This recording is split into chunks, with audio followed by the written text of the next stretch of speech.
Welcome to my channel. Thank you for all the support what you have shown me. Please don't forget to subscribe, like and share if you like any of my videos. Today I am going to show you Surya Namaskara in detail, where each and every asana or pose I will be explaining with the benefits. Let's see Surya Namaskara stepwise and why we should be doing every step in a proper manner. The first step in Surya Namaskara, even before we begin, is Tadasana. So when we are starting, before Surya Namaskara, we should hold our feet hips apart, keep the toes completely open in this way so that you can see the mat between the space of the toes. Lift your knee, thighs, make your hips and the abs tighten and chest also up. Make your spine straight, shoulder back, and make yourself as tall as possible without lifting your feet. Stand like this for around 10 seconds before you actually start the Surya Namaskar. So this is how you should stand near the front end of the mat and then inhale and go back.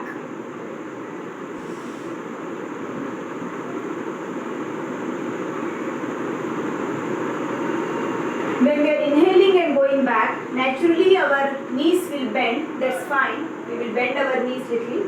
And you can see my feet is hips apart so that we can have a proper balance. If you are good at it, you can keep the feet together, but I prefer to keep the feet hips apart and then inhale and go back. This asana is very good for relieving the back pain and stretching our body.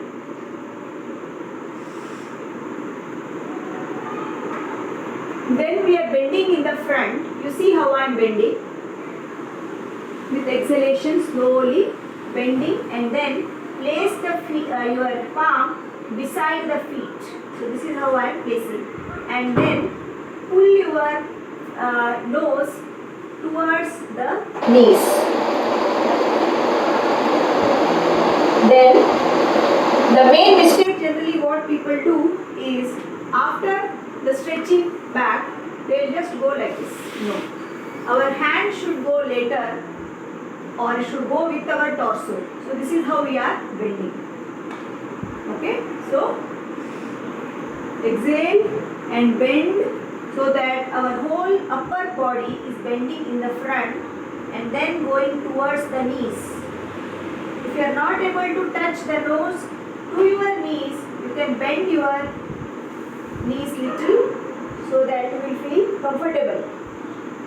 Place it. You see my palms are open. I am placing them firmly on the mat. Always start with left leg back. Lift the left leg and then go as much back as possible. This is the right way. Okay? If you have been doing like this, it's wrong. Let's learn the right things because it is difficult to unlearn the wrong things later. So lift and go back. And then push. You see this thigh and this thigh, we are pushing it apart. If it is difficult for you, you can place your knee on the mat and then lift, open your chest and lift up. You can see in the front, you can keep like this or like this. And you can, if you are kneeling, then you can put the feet in this manner. Then the next leg we are going to place together with the first leg. Lift and then keep it. So this is how I am going to keep my body like a plank, high plank. If you have seen my previous video, this is how I am going to keep.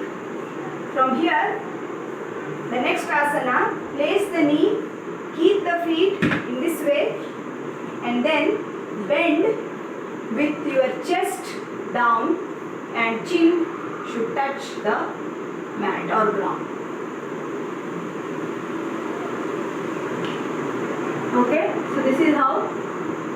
we are doing hold, and then with inhalation you should push your body front and then come up. So what we did, we had done like this. The next asana, we are slowly moving front and then we are going up and stretching to the back. You can see that my legs are completely resting on the ground and I am stretching back as much as possible. This is very good. Bhujangasana is very good for the stomach, for lifting of the chest and also for the back. And then the mountain pose, the next asana. This is the mountain pose. Important is the feet. Both feet should touch the ground completely. To adjust your space so that the both feet are touching the ground. What is important? It should not be like this. Your head should be in. The tallest portion should be your hip. Your back also should be in. Only the hip should be up.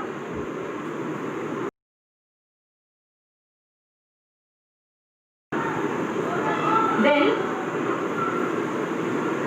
we will again adjust our feet so that we have to come back to the original posture. That is the next pose. We have started with left leg back. So we will again take the left leg in the front. Lift and keep the left leg in the front. So here what happens? Most of the time you have to play, you will be doing like this. It's wrong. Lift it and place it in the front. If it is difficult for you, you can place it here. Then slowly pull with your hand to your feet so that it is near the palms. So at any point of time, the palm, your feet and the next palm and now the second leg also should come in the same line. Then the same Pada Hastasana, the second asana what we have done. Okay, and then inhale and in the same manner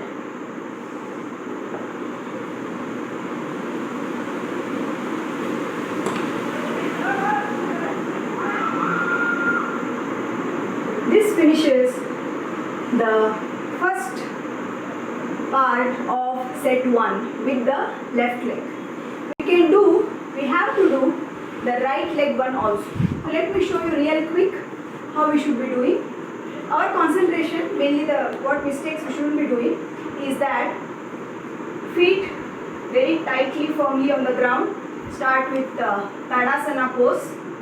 Okay, everything tight, glute in, stomach in, and then release. Namaskara pose. Then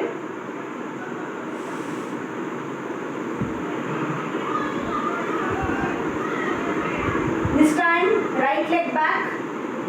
You see my palm open on the ground, full support.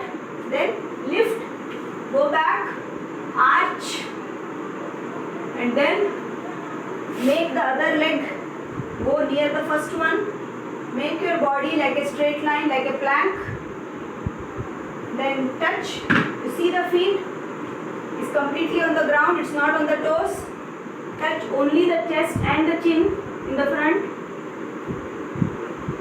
Move front and then arch. Then we are going to mountain pose. This is the way, and then right leg in the front. Make the left leg join with the right leg. Pada Hastasana. And